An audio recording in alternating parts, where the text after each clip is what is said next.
ফেরাউনের একজন বান্দি ছিলেন যার নাম ছিল মাশেতা। মাশেতা ইসলাম ধর্ম গ্রহণ করেছেন। গ্রহণ করার পরে একদিন ফেরাউনের মেয়ের মাথা আশ্রয় দিয়েছেন। এমন সময় মাশেতার হাত থেকে চিরুনিটা জমিনের ভিতরে পড়ে যায়। পড়ে যাওয়ার পরে মাশেতা যখন ওই চিরুনিটা উঠাবে এমন সময় বলতেছে বিসমিল্লাহির রহমানির রহিম। ফেরাউনের মেয়েরা বলতেছে ও মাশেতা, তুমি কি আমার পিতা ফেরাউনকে রব বলে স্বীকার করো না? মাশেতা ডাক দিয়ে বলল আমি কখনোই ফেরাউনকে রব বলে স্বীকার করি না। আমি তো এমন আল্লাহকে স্বীকার করি যে আল্লাহ তোমাকে সৃষ্টি করেছেন, তোমার পিতাকে সৃষ্টি করেছেন, এই পুরো জগৎকে যিনি সৃষ্টি করেছেন আমি তো একমাত্র তারই বাবার, আমি তাকে রব বলে স্বীকার করেছি।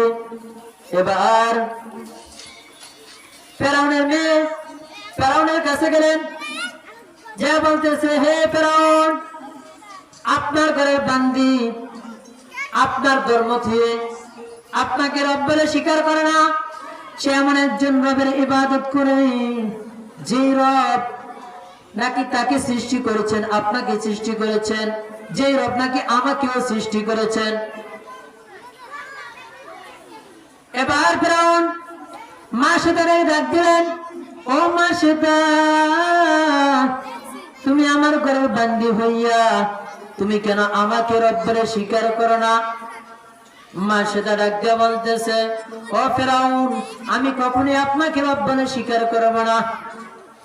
এবার ফেরাউন বারবার যখন জিজ্ঞাসা করলেন, মাশেতা কি শুনে ডাক দিয়ে বলতেছে ও ফেরাউন, আমি তোমাকে কখনোই রব বলে স্বীকার করব না। এবার ফেরাউন তার উজিরদেরকে ডাক দিয়ে বললেন, মাশেতার ঘরে যে 3টা বাচ্চা আছে ওই 3টা বাচ্চাটাকে নিয়ে আসো। মাশেতার ঘরে একটা দুধের বাচ্চা ছিল আর 2টা একটু ফুটফুটে সুন্দর একটু সাইজের বাচ্চা ছিল। এবার মাশেতার বাচ্চাগুলো নিয়ে আসা হলো। আনার পরে উজিরদেরকে বলতেছে এবার গরম তেলকে গরম করো। তেলটা এমন ভাবে গরম করেছে যখন ওটার ভিতরে কোন একটা মাছ রাখবে সঙ্গে সঙ্গে মাছটা পুরে সারখার হয়ে যাবে। এবার মাশেতাকে রাখতে বললো, মাশেতা,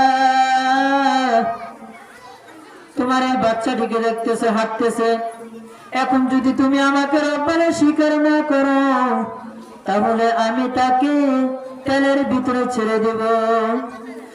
মাশেতা রাখতে বলতেছে আমার কিছুই করার নাই। আল্লাহকে রাখতে বলতেছে আল্লাহ, আপনি ছাড়া আর কোন মাবুদ নাই, আপনি যদি আমার বাচ্চাটাকে কবুল করেন তাহলে আমার কোনো আপত্তি নাই।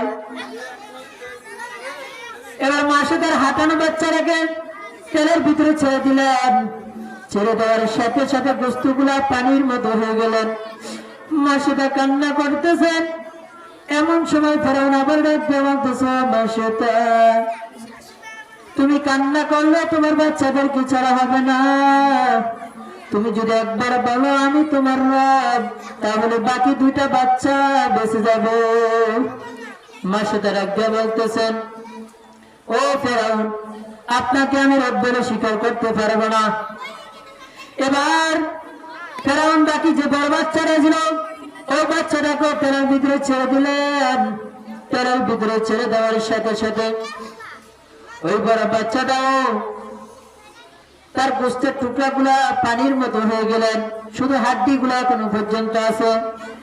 এবার মাশেতার কোলে ছোট একটা বাচ্চা, যে বাচ্চা এখনো পর্যন্ত কথা বলতে পারে না, দুধ খেতে পারে না, হাঁটতে পারে না, কোনো খাবার খেতে পারে না, এমন বাচ্চা।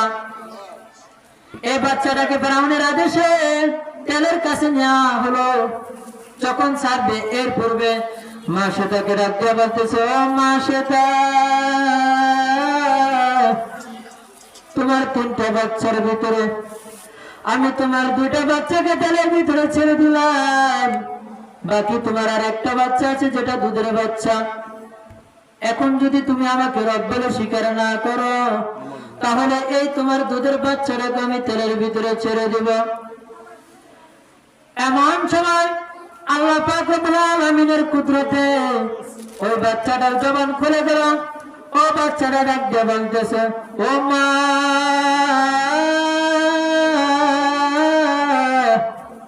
আপনি কান্না করেন না। আমার আল্লাহ আমার দুই ভাইকে কবুল করেছেন, সাথে আমি দুধের বাচ্চা, যে বাচ্চাটা আমি কথা বলতে পারি না, কিন্তু আমার আল্লাহ আদেশ করেছে আমি যেন তোমার মন সান্ত্বনা দেই। সুবহানাল্লাহ।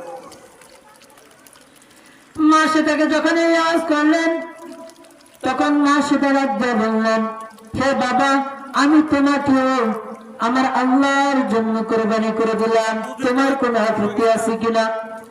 ওই বাচ্চাটা রাখতে বলতেছেন, ও আম্মা জান, আপনি আমার জন্য চিন্তা করা লাগবে না, আপনি আমার জন্য কোনো কষ্ট পাবেন না, কান্নাকাটি করবেন না। আমার আল্লাহ শুধু আমাকে নয়, আমার দুই ভাইকে এবং আপনাকেও আল্লাহর জন্য কবুল করে নিয়েছেন। এমন ছিল তাদের ঈমান, এমন মজবুত ছিলেন তাদের ঈমান, যা বলার মতো ছিল না। অথচ আমি আপনি আজকে মুসলমান হয়ে জন্ম নিয়ে ইসলামের পথে চলতে পারি না।